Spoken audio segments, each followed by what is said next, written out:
Hello and welcome to, I think, the completion of round 9 for the 2009-2010 season. It's the Bentley A&A Cricket Show, and you've got myself, Adam Kane, and Adam Mickelson here. How are you, mate? I'm alright, getting there. How about yourself? Oh, look, it's been a long week. Mm-hmm. But obviously some big results this week. So yeah, I guess to begin with ourselves.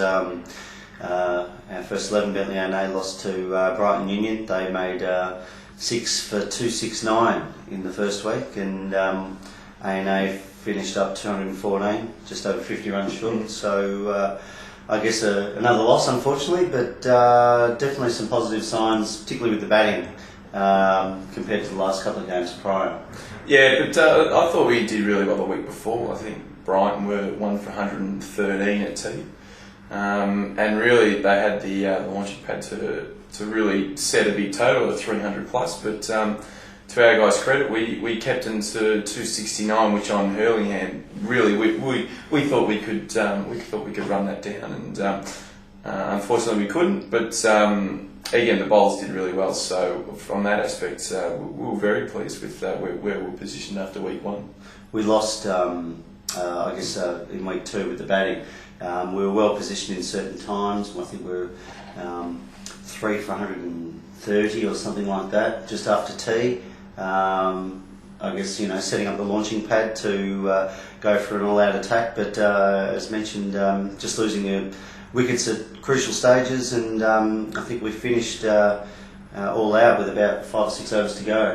Yeah, it's very hard to chase when you lose wickets consistently. So we just couldn't put a partnership together after Biggsy and Gerbert went out.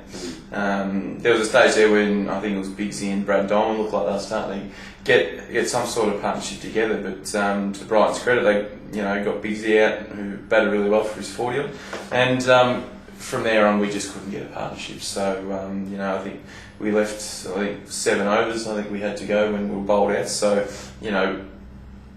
you're chasing 260, you got to bet your overs out, which we didn't do. So because anything happens when there's 2 overs to go, even if you had 20 to chase, I've seen it happen before. So yeah. So I guess with the highlights with the bat, James White top scored with 46, and actually when he went out, the score was 58. So he was hitting quite well, Red. Bill Biggs on his return back to Bentley A&A also got in the runs, making 41. And Brad Dolman making 33, Joel making 26 as well. So they were the highlights. Obviously needed at least one of them to go on and make a big score, and that might have made a difference.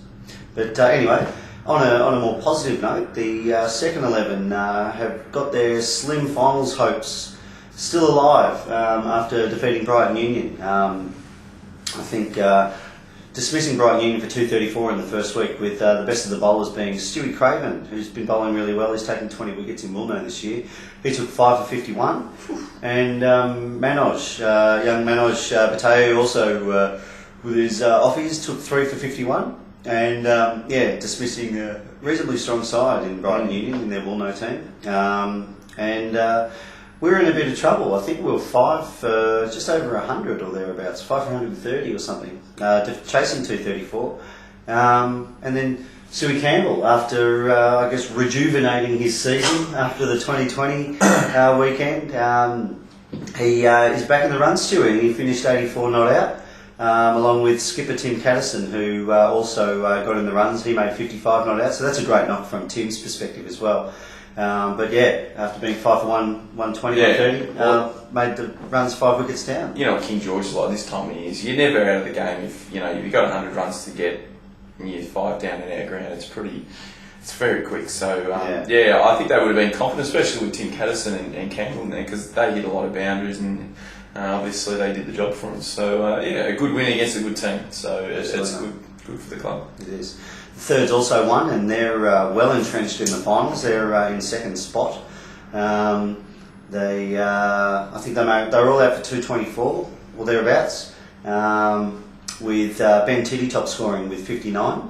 Also Sammy Wolf and Paul McNulty both making 41 apiece.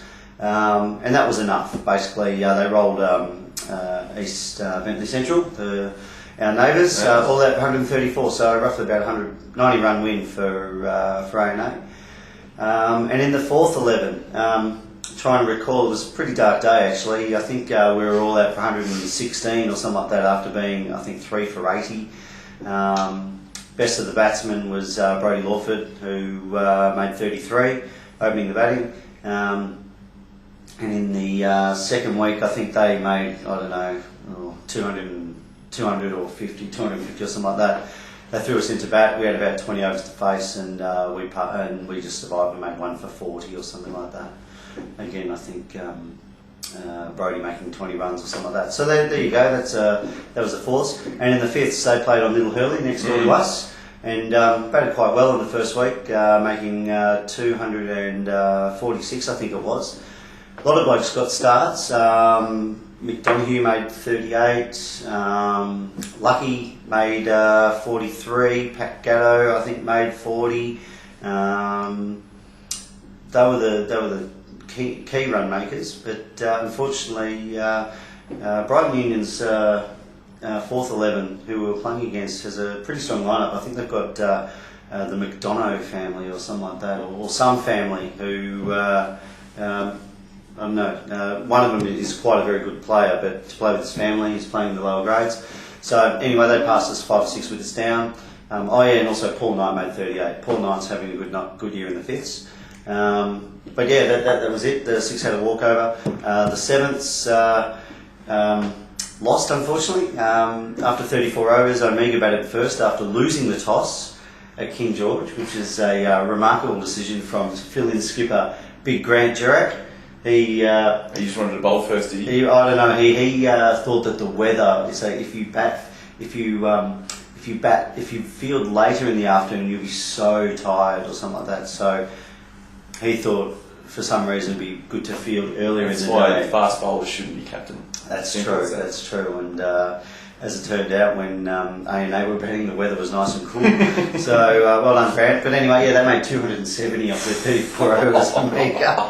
The best of the bowlers was one of Mark Eshke's mates. I'm trying to remember what his name is. I think it's Jack Redden. He took 3 for 50 or something like that. Luke Forrest bowled 2 overs, none for 28. And the big skipper, Big Grant, none for 34 off 3 overs. So bad luck, boys. But batting, following up, they made 180 with about 7 overs to spare. Mark Eshke top score. Andrew West top scored with 47, and Mark Eshke made 41. So good to see those boys back involved, and we might see more of them over the next couple of games. So that was the seniors. The under 16s lost, unfortunately, which puts their finals in jeopardy a bit. The under 14s, they lost as well. They lost badly actually, but they had to go and bat twice.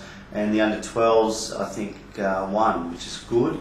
And in the under 17s, they had a remarkable win. They were chasing 112, and they were 7 for 40.